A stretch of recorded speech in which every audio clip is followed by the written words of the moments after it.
Petrol diesel की कीमतें इन राज्यों में अब भी दूसरों के मुकाबले कहीं ज्यादा है। তুলে নিয়ে যাচ্ছে তো সব এখান থেকে 75% ট্যাক্স আর সবকিছু রাজ্যের ঘাড়ে চাপাবে, এটা তো হয় না। দেশের করোনা পরিস্থিতি নিয়ে ভার্চুয়াল বৈঠক, হাজির মুখ্যমন্ত্রীরা।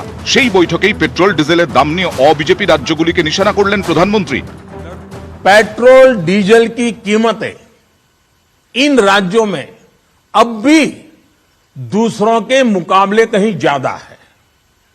ये एक तरह से इन राज्यों के लोगों के साथ अन्याय तो है ही, साथ ही पड़ोसी राज्यों को भी नुकसान पहुंचाता है। कोलकाता में 115, लखनऊ में 105। এদিন প্রধানমন্ত্রী নিশানায় ঠিক সেই সব রাজ্য যেখানে ক্ষমতা বিজেপি বিরোধী দলের, যেমন পশ্চিমবঙ্গ, মহারাষ্ট্র, তেলেঙ্গানা, অন্ধ্রপ্রদেশ, তামিলনাড়ু, কেরল, ঝাড়খণ্ড। প্রধানমন্ত্রীর ভার্চুয়াল বৈঠক শেষ হওয়ার কিছুক্ষণের মধ্যেই পাল্টা সুর চড়ান এ রাজ্যের মুখ্যমন্ত্রী। आपने एक तरफा वन साइडेड जो बात कहा है देश का जनता को, वो टोटल मिसलीडिंग है, ठीक नहीं है, वो गलत है। কারণ আমাদের বলবার কোনো স্কোপ ছিল না, ফলে কথা বলার সুযোগ হয়নি। इसको बारे में अप्रिशिएट किया, उसको आप बहुत सारे रुपया देते हैं। आपने कितना रुपया कमाया इससे? 17,31,242 crore। তেলের ওপর কর নিয়ে যখন বাকযুদ্ধ চলছে, তখন বুধবার কলকাতায় পেট্রোল লিটার প্রতি 115 টাকা 12 পয়সা, এতে কেন্দ্রের কর 27 টাকা 90 পয়সা, রাজ্যের কর 22 টাকা 30 পয়সা। ডিজেল লিটার প্রতি 99 টাকা 83 পয়সা, কর বাবদ কেন্দ্র নিচ্ছে 21 টাকা 80 পয়সা, রাজ্য নিচ্ছে 14 টাকা 18 পয়সা। খোদ কেন্দ্রীয় অর্থমন্ত্রকের প্রতিমন্ত্রী পঙ্কজ চৌধুরীও সংসদে স্বীকার করেছেন, তেল থেকে আদায় হওয়া করের সিংহভাগই কেন্দ্র নেয়। প্রধানমন্ত্রী যে কথা বলেছেন আমরা তার তীব্র বিরোধিতা করছি। 30 এপ্রিল তৃণমূল ছাত্র পরিষদ এই মূল্য বৃদ্ধি কমানোর দাবিতে, রাজ্যের বকেয়া আদায়ের দাবিতে মিছিল করবে। নরেন্দ্র মোদীজিকে বলছি, মুখ্যমন্ত্রীদের বৈঠকের নামে একতরফা অপপ্রচারের রাজনীতিটা বন্ধ করুন। গত 7ই মার্চ 5 রাজ্যে বিধানসভা ভোট শেষ হওয়ার পর থেকে ঊর্ধ্বমুখী পেট্রোল ডিজেলের দাম, যে ইস্যুকে হাতিয়ার করে পথে নেমেছে বিরোধীরা, নিশানা করেছে কেন্দ্রের মোদী সরকারকে, যা মোকাবিলায় এবার পাল্টা বিরোধীদের নিশানা করলেন প্রধানমন্ত্রী। অস্ত্র সেই এক, জ্বালানির দাম বৃদ্ধি। নিউজ 18 বাংলা। ভাষাতেই চাপিয়ে দেওয়া হচ্ছে না, চাপিয়ে দেওয়া হচ্ছে এক্ষেত্রে। কারণ মুখ্যমন্ত্রী মমতা বন্দ্যোপাধ্যায় তিনি বলছেন করোনা নিয়ে বৈঠক, সেখানে প্রধানমন্ত্রী পেট্রোল পণ্যের মূল্য বৃদ্ধি নিয়ে বক্তব্য রাখছেন। আর তখন বক্তব্য রাখছেন যখন অন্যান্য রাজ্যের মুখ্যমন্ত্রীদের বলার কোনো সুযোগই নেই, বলতেই দেওয়া হলো না, একতরফা ভাবে প্রধানমন্ত্রী বক্তব্য রেখে গেলেন। আজও সুর চড়িয়েছেন পেট্রোল পণ্যের মূল্য বৃদ্ধি নিয়ে। আজ কি বলেছেন মমতা বন্দ্যোপাধ্যায়, শুনবো। চিঠি দিলে দে ডোন্ট রেসপন্ড, এবং আমার মনে হচ্ছে কালকে কোভিড এজেন্ডা ছিল না, এজেন্ডাটা ছিল এটা, এবং আগামী দিন আরো বাড়াবে। নিজেরা 17.3 লক্ষ কোটি টাকা ইনকাম করেছে মানুষের পকেট কেটে। কিসের জন্য? এই টাকাটা না কাটলেই হতো না? 14 বার দাম বাড়িয়েছে। তুমি দাম বাড়াবে, রাজ্যের সব টাকা কেটে নেবে, পাওনা দেবে না, আর দোষ হলে রাজ্যের দোষ। আমি মনে করি ইমিডিয়েট ডোমেস্টিক গ্যাস 300 টাকা দাম কমানো উচিত, ইমিডিয়েট, যেটা বাড়িয়েছে রিসেন্ট। পেট্রোল ডিজেলের দাম ইমিডিয়েট কমানো উচিত। রাজ্যগুলোর গায়ে দিয়ে দোষ, সাধু সেজে সব নন্দ করছে, এটা তো হতে পারে। সুমনদা, এই অভিযোগ সর্বক্ষেত্রে গুরুতর যে বিরোধীদের বলতে দেওয়া হয় না। সেটা এই রাজ্যের ক্ষেত্রেও যথেষ্ট বড় একটা অভিযোগ, সেটা কেন্দ্রের ক্ষেত্রেও একটা বড় অভিযোগ যে অন্যান্য রাজ্যের মুখ্যমন্ত্রীদের বলতেই দেওয়া হলো না, তাদের উপর দোষ চাপিয়ে দেওয়া হলো, একটা দায় চাপিয়ে দেওয়া হলো। সেক্ষেত্রে কি বলবেন? 3টে পয়েন্ট আছে। ফার্স্ট পয়েন্ট হচ্ছে যে ওই মানে বিজেপি থিওরিটিক্যালি একটা স্ট্রং স্টেটে বিশ্বাস করে, আর যেগুলো মানে স্ট্রং সেন্টার, আর বাকি স্টেটগুলোর কাছে কোনো ক্ষমতা থাকবে না। আর দ্বিতীয় পয়েন্ট হচ্ছে যে নরেন্দ্র মোদী গতকাল যেটা বলেছেন, সেটা দেবাংশুরা ইচ্ছে করলে অভিষেক বন্দ্যোপাধ্যায়ের দলের সিনিয়র নেতা রণদীপ সুরজেওয়ালা কালকে কনস্ট্যান্ট টুইট করছিলেন যে 2014 ঠিক আগে মনমোহন সিং যখন প্রাইম মিনিস্টার ছিলেন তখন আন্তর্জাতিক বাজারে তেলের দাম কত ছিল, কত টাকা ট্যাক্স ছিল আর তেলের দাম কত ছিল। তখন 2013 সালে যখন নরেন্দ্র মোদী গুজরাটের মুখ্যমন্ত্রী ছিলেন তখন তিনি এটা সোচ্চার প্রতিবাদ করেছিলেন। Point number 2। পয়েন্ট নাম্বার 3, যেটা নরেন্দ্র মোদী বা অমিত শাহ সবসময় অভ্যেস, সেটা হচ্ছে গোল পোস্ট শিফট করে দেওয়া। উনি তেলের দাম নিয়ে বলেছেন, উনি ফেডারেল স্ট্রাকচার নিয়ে বলেনি, আমি অন্য তেলের দাম বলি। যে তেলটা আমাদের প্রতি মুহূর্তে হচ্ছে ভোজ্য তেলের দাম। একদম। করোনার আগে ছিল 110 টাকা কিলো, এখন সেটা 150-এর উপর গেছে। সবচেয়ে বড় কারা ব্যবসা করে কোন ব্যবসায়িক গোষ্ঠী আমি নাম বলছি না, কিন্তু এই ভোজ্য তেলের দাম কেন বেড়েছে? কারণ পাম তেলের উপর, পাম তেল যেটা আমাদের মালয়েশিয়া থেকে এক্সপোর্ট করতে হয়, সেটার উপর অমিত শাহ, মালয়েশিয়া যেহেতু মুসলিম রাষ্ট্র, উনি তার উপরে শোধ নেবেন বলে তার উপর পুরো এক্সাইজ ডিউটিটা চাপিয়ে দিয়েছিলেন।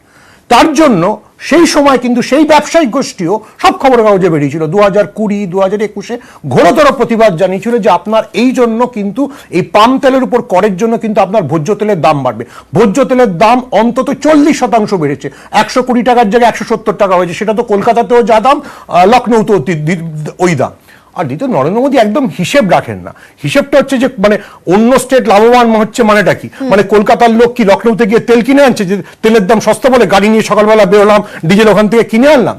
আবার বলছি, নরেন্দ্র মোদী অমিত শাহর প্রবলেম হচ্ছে গোল পোস্ট শিফট করতে থাকে। যেহেতু মূল্যবৃদ্ধি একটা বড় ইস্যু, গুজরাটে ইলেকশন আসছে, হিমাচল প্রদেশে ইলেকশন আসছে, হি শিফটেড দ্য গোল পোস্ট। মেহঙ্গাইয়ের পুরো দায়িত্ব হচ্ছে সমস্ত অবিজেপি রাজ্যগুলোর উপর।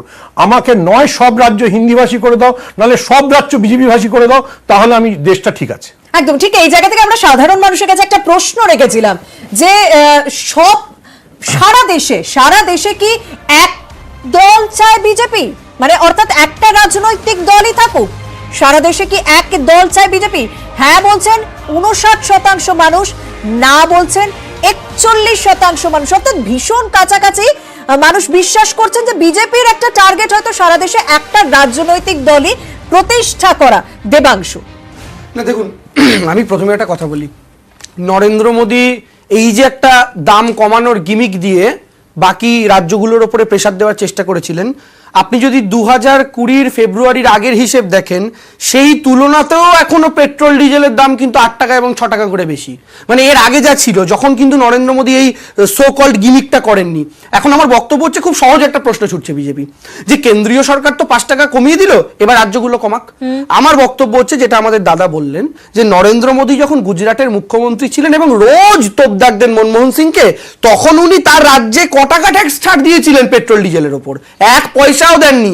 বরঞ্চ মনমোহন সিং এর কে কেন্দ্র করে তাকে গালাগালি করে রোজ স্মৃতি ইরানিরা ঢাক ঢোল ইত্যাদি নিয়ে বসে পড়তেন এবং বসে আন্দোলন করতেন, বিদ্রোহ করতেন, বন্ধ রাখতেন। আমার বক্তব্যের জায়গাটা খুব ক্লিয়ার। আজও আপনারা যেটা দেখালেন, ডিজেল 1 লিটার ডিজেল থেকে কেন্দ্রীয় সরকার যেখানে 21 টাকা পাচ্ছে, রাজ্য পাচ্ছে 14 টাকা। তার মানে এখনো রাজ্যের থেকে কেন্দ্র 8 টাকা বেশি পায় দাম কমানোর পরেও। আমাদের বক্তব্যটা খুব সহজ। আমরা তৃণমূল কংগ্রেসের থেকে যেটা বলছি, যে আপনারা যে ট্যাক্স নিচ্ছেন, আপনারা অতি দয়ালু প্রমাণ করতে চাইছেন, তো আসুন না, দুধ কা দুধ পানি কা পানি হয়ে যাক।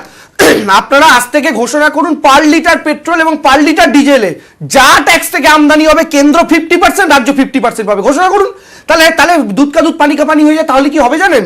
যদি কেন্দ্রকে রাজ্যের সমান সমান আসতে হয়, তাহলে এই মুহূর্তে অন্তত ডিজেলে নরেন্দ্র মোদীকে আরো 7 টাকা কমাতে হবে। তাহলে ডিজেলে, পার লিটার ডিজেলে কর রাজ্য সরকারের 14 টাকার সমান সমান কেন্দ্রেরও 14 টাকা হবে। আর আরো 7 টাকা যদি কমে যায়, তাহলে ডিজেলের দামটা 90-এর কাছাকাছি চলে আসবে। কিন্তু সেটা নরেন্দ্র মোদী করবেন না। উনি দেখাতে চাইছেন না যে এখনো 7 টাকা আমি বেশি নিচ্ছি রাজ্যের থেকে। আর রাজ্যদের কোনো ডিরেক্ট ট্যাক্সের অপশন থাকে না, যেটা কেন্দ্রীয় সরকারের কাছে অনেক সুযোগ সুবিধা থাকে।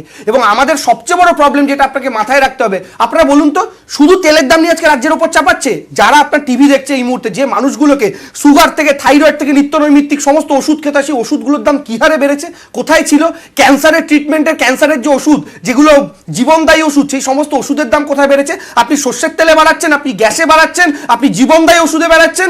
আর পেট্রোল ডিজেলের ক্ষেত্রে একটা সুন্দর করে পিসি সরকার যেমন ম্যাজিকে গিলিগিলি হুঁশ একটা বলতো, একটা গিলিগিলি হুঁশ দিয়ে ভাবছেন মানুষ সবটা ভুলে যাবে। মানুষ কিন্তু বোকা নয়। আমরা আজও বলছি, প্রফিট থেকে 50-50 শেয়ার করুন, এবং আমাদের 98,000 কোটি টাকার যে দেনা আমরা লিস্ট করে দিয়েছি। আজ অব্দি কেন্দ্রীয় সরকারের সরকারি লোকেরা, রাজনৈতিক দলের প্রতিনিধিরা টিভিতে এসে বলেন সব মিথ্যে কথা, কোনো টাকা পায় না, কিন্তু আজ অব্দি কেন্দ্রীয় সরকার কিন্তু এটা বলতে পারেনি যে পশ্চিমবঙ্গ সরকার যে 98,000 কোটির দেনার কথা বলে ওইটা ভুয়ো, ওটা ভুল তথ্য। অর্থাৎ আমরা দেবাংশু তথ্য বলছে জেনেছি। সাধারণ মানুষকে ওটা- বিভ্রান্ত করে দেওয়া হচ্ছে। সত্যি পেট্রোপণ্যের মূল্যবৃদ্ধি নিয়ে যখন আমরা আলোচনা করি তখন সাধারণ মানুষকে একটা কোথাও বিভ্রান্ত করার চেষ্টা প্রত্যেকটা রাজনৈতিক দলের থাকে যে কেন্দ্র কত পায়, রাজ্য কত পায়। আমরা সেটাই গ্রাফিক্যাল প্রেজেন্টেশনের মাধ্যমে সাধারণ মানুষের কাছে তুলে ধরছি। পঙ্কজদা, জানি আপনি কিছু বলবেন, তবে আমাকে একটুখানি অভিষেকের কাছে হয়ে আপনার কাছে যাবো। অভিষেক, না, প্রথম কথা হচ্ছে কালকে প্রধানমন্ত্রী যে কথাটা বলেছেন সেই নিরিখে দেখলেও ছত্তিশগড়, পাঞ্জাব এবং মধ্যপ্রদেশ সেই সময় কমিয়েছিল, কিন্তু তারপরেও প্রধানমন্ত্রীর বক্তব্যের একটা মূলগত কথা ছিল যে সাধারণ মানুষের সুবিধার্থে। এবার দেখো, সাধারণ মানুষের সুবিধার্থে গত 4 মাসে নরেন্দ্র মোদী একাধিক গুরুত্বপূর্ণ উদ্যোগ নিয়েছেন। 1 নম্বর হচ্ছে টোল ট্যাক্স বাড়িয়ে দিয়েছেন। 2 নম্বর হচ্ছেন ফিক্সড ডিপোজিট থেকে সব জায়গাতে ইন্টারেস্ট রেট কমিয়ে দিয়েছেন। গ্যাসের কথাটা আজকে মুখ্যমন্ত্রী বলেছেন, সেখানে তো সত্যি সত্যি সব রাজ্যের ভাগে থাকে 2.5%। 1 এপ্রিল জিএসটি কাউন্সিলের মিটিং ছিল, সেখানে 5% ন্যূনতম চার্জ থেকে 8% করা হয়েছে। ইনকাম ট্যাক্সের চার্জ, আমরা এখানে সবাই ট্যাক্স পেয়ার, কোনো ছাড় দেওয়া হয়নি এবং প্রত্যেক কটা জনস্বার্থে করা হয়েছে। সব থেকে বড় ব্যাপার হচ্ছে যেহেতু 5টা রাজ্যে ভোট ছিল, সেই কারণে সেই 5টা রাজ্যে যখন নির্বাচন হচ্ছে নভেম্বর থেকে মার্চ মাস, তখন ব্রেন্ট ক্রুড অয়েলের ব্যারেল প্রতি দাম ছিল $150 করে। তুমি আলোচনা করছি এখন হচ্ছে 99.97। এই সময় দাম বাড়ছে, ওই সময় দামটা কনস্ট্যান্ট থাকলো কেন? কারণ ভোট বড় বালাই। এবার সমস্যাটা কি বলতো, তার সঙ্গে সঙ্গে প্রধানমন্ত্রী বলছেন বিভিন্ন অজুহাতে রাজ্যগুলো দাম কমায় না। নরেন্দ্র মোদীও এখন যে, এবং নরেন্দ্র মোদী দলের লোকেরা বলছে কেন দাম বাড়াতে হচ্ছে, এই যে আত্মনির্ভর প্রকল্প, এই যে ঘোড়ার ডিমগুলো আমরা সব দিকে নিয়ে যাচ্ছি, তার জন্য পয়সা আসবে কোথা থেকে? অজুহাত দিতে এরাও অজুহাত দেওয়া হচ্ছে। গতকাল প্রধানমন্ত্রী বলেছিলেন, আজকে পেট্রোলিয়াম মন্ত্রী হরদীপ সিং পুরী তিনি একটি টুইট করেছেন এবং জানিয়ে প্রদেশ কংগ্রেসের সভাপতি অর্থাৎ কংগ্রেসের সাংসদ অধীর চৌধুরী তিনি কড়া প্রতিক্রিয়া দিয়েছেন। একবার শুনবো। আপনি আচারী পরেরও ধর্ম, charity should begin at home. তুমি নিজে এক্সাইজ ডিউটি কমিয়ে লোককে জ্ঞান দাও, তা না করে সে জ্ঞান দিয়ে চলেছে আর কামিয়ে চলেছে, বাকি দোষ রাজ্যের। আপনি বলছেন রাশিয়ায় যুদ্ধ হচ্ছে, তাই রাশিয়ায় যুদ্ধ, সস্তায় তেল পাচ্ছে ভারতবর্ষ। ভারত সরকার বলছে আমরা বেশি বেশি করে রাশিয়া থেকে তেল আনবো কারণ সস্তায় পাচ্ছি। সবকিছু তুমি সস্তায় পাচ্ছ, কিন্তু মানুষের জন্য সবকিছু দামি হয়ে যাচ্ছে কেন? পঙ্কজদা, এখানেও চাপিয়ে দেওয়ার রাজনীতি, মানুষকে বিভ্রান্ত করা হচ্ছে বলা হচ্ছে। আমি তো শুনলাম, বিষয়টা হচ্ছে যে যদি ধরা যায় 21 টাকা এক্সাইজ ডিউটি কমানোর পরেও 21 টাকা সেন্ট্রাল পাচ্ছে, স্টেট 14 টাকা, কিন্তু আমরা ভুলে যাচ্ছি যে 42% সেন্ট্রালের, 42% সেটা স্টেটকে ফাইন্যান্স কমিশনের রেকমেন্ডেশন আসে। তাহলে তেলের যে 42% অর্থাৎ 8 টাকা কমবে সেন্ট্রাল থেকে স্টেটের বাড়বে, এবং পেট্রোলের ক্ষেত্রেও তাই। সবচেয়ে বড় কথা হচ্ছে স্টেট লাভবান হচ্ছে কি হচ্ছে না, স্টেট তার ভ্যাট থেকে কত পাচ্ছে।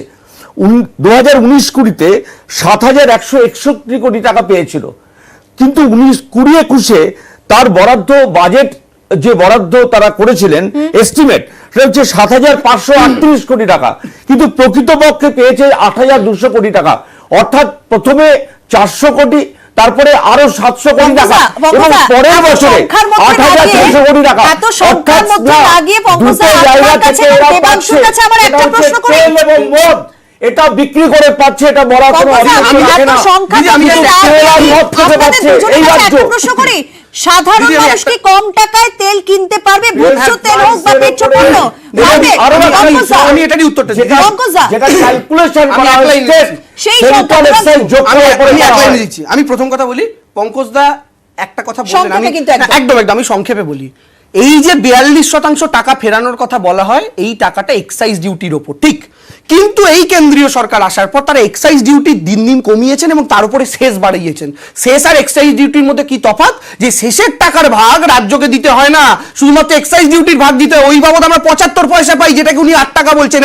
এবং 2 নম্বর পয়েন্ট হচ্ছে 2014 সালে যখন ইউপি এর শেষ সরকার, বাৎসরিক ইনকাম পেট্রোল ডিজেল থেকে কত ছিল জানেন? 30,000 কোটি। আর নরেন্দ্র মোদী আসার পর বাৎসরিক ইনকামটা কত দাঁড়িয়েছে জানেন? 2,94,000 কোটি, মানে 3 লক্ষ কোটি। পেছনে কটা শূন্য যুক্ত হয়েছে। এই যে 30,000 কোটি টাকা আপনি 3 লাখ কোটিতে নিয়ে গেছেন, এই টাকা দিয়ে কি করেছেন? গুজরাটে বল্লভ প্যাটেলের মূর্তি করেছেন, আর বাংলার মানুষকে ভিখিরি বানিয়ে দিয়েছেন, দেশের মানুষকে ভিখিরি বানিয়ে দিয়েছেন। সার্চার্স থেকে যেটা হয় সেটা হচ্ছে national education mission, national health মিশনে সে টাকাটা খরচা করা হয়। আচ্ছা, education mission, health mission বললে তো লাভ নেই। কারণ হচ্ছে পেট্রোল, দিদি একটা লাইন, পেট্রোলের দাম আপনাদের সরকার আসার পর 14তে বাড়িয়েছে 250% ট্যাক্স তার উপরে, এবং ডিজেলের উপর ট্যাক্স বাড়িয়েছে 800%। এটা আপনাদের সরকারের ডেটা, আপনাদের সরকারের ডেটা। সবাই একসাথে কথা বলে কেউ শুনতে পারবে। সমস্যা হচ্ছে যে নরেন্দ্র মোদীর বকেয়া ফেরত দেওয়ার ইতিহাস খুব খারাপ। বিহারের অর্থমন্ত্রী ঘটনাচক্রে এনডিএ জোট সঙ্গী, তিনি বলেছেন তেনারা বকেয়া পান না। আমাদের কথা শুনে সেই কথা বলেননি। আমার প্রশ্ন ছিল টোল ট্যাক্স বাড়াবার দরকারটা কি ছিল? টোল ট্যাক্স তো শুধুমাত্র কেন্দ্রীয় সরকার নেয়, এফডি বাকি জায়গাগুলো তো তুমি কেন করছো না? গ্যাসের দামটা কি হয়েছে? অর্থাৎ কোথাও একটা মানে জায়গা রয়েছে, কেন্দ্রীয় সরকার শুধু অন্যকে আঙুল তুলতে পারে না, কিন্তু সদিচ্ছার কোথাও হয়তো অভাব দেখা যাচ্ছে, যার ফল ভুগতে হচ্ছে সাধারণ মানুষকে। বাংলার বিরোধিতা করা হচ্ছে বিভিন্ন সময়।